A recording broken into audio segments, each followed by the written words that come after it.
Hello, my name's Michelle and I'm here to teach you how a really easy way to make sourdough bread. All you need is nice water and good quality flour and you can get started. So I'm coming at you from northwest Tasmania, La Truita, and it's about 8 o'clock in the morning here. So I'll do a few steps of this through the day and you'll get to see each step. This morning we're going to feed the culture. That's the first step. I will also show you how to make a culture from scratch if you don't have one already. And we'll talk a little bit about water. So, well, the other thing you need to know is that I'm going to make these instructions available for you on the Reseed Centre website. That's reseed, reseed.net.au. So the first step before the first step is to get your culture bubbling. So here's mine.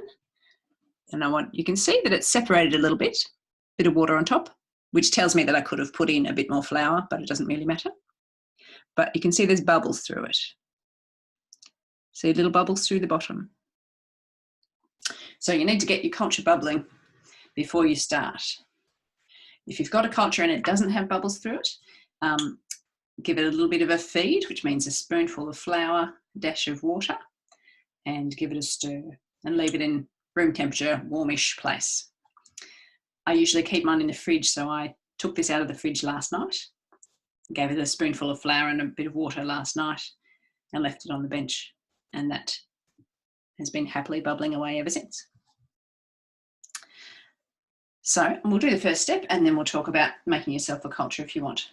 Got a nice bowl here, which I'm going to put my culture in.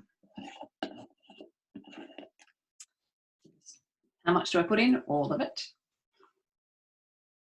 I suppose at this point we can talk about what is sourdough and how does it differ from other bread.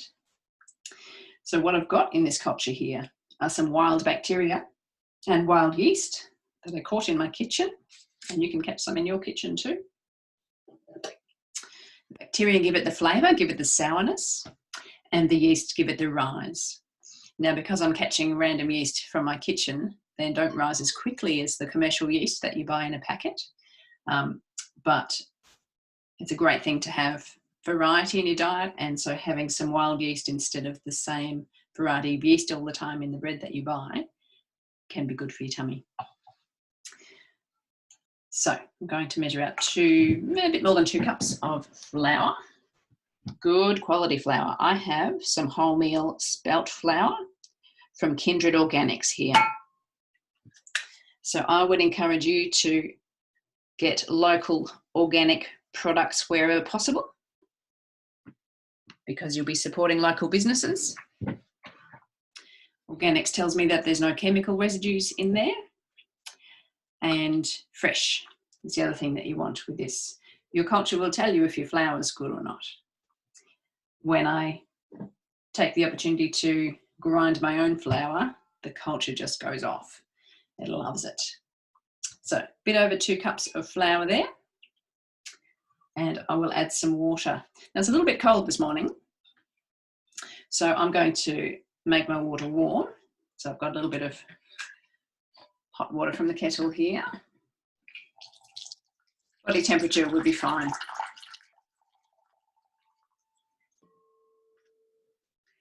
So I'm just mixing my boiling water with a bit of cold water. You see, I've got a filter here, because our tap water, and probably your tap water, has chlorine in it. And chlorine is designed to kill living organisms. And I'm okay with that. That's a good thing. I don't want my tap water to make me sick with bacteria that will make me sick. However, we've got some living organisms here that we want to keep alive. So don't use tap water directly in with your culture. If you've got a filter, use a filter. If you've got tank water, you can use that. You could also just put your water in a bottle and leave it to stand overnight, and the chlorine will off-gas after a few hours, or you could boil it and then cool it down. So lots of options for you, but we want good quality water without chlorine in it. So I've got 2 cups of water there. I will just rinse the last of my culture out of the jar.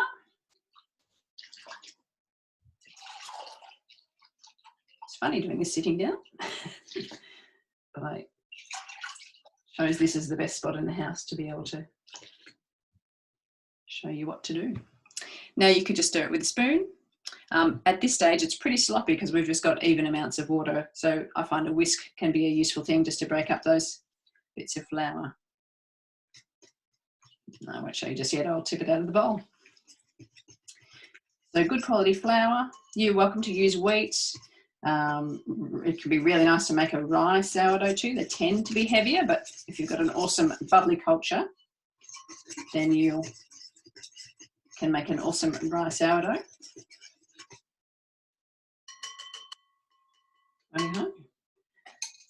So we're not making bread really yet. We're making sloppy mud pies. So it's really just a sloppy mixture of water and flour.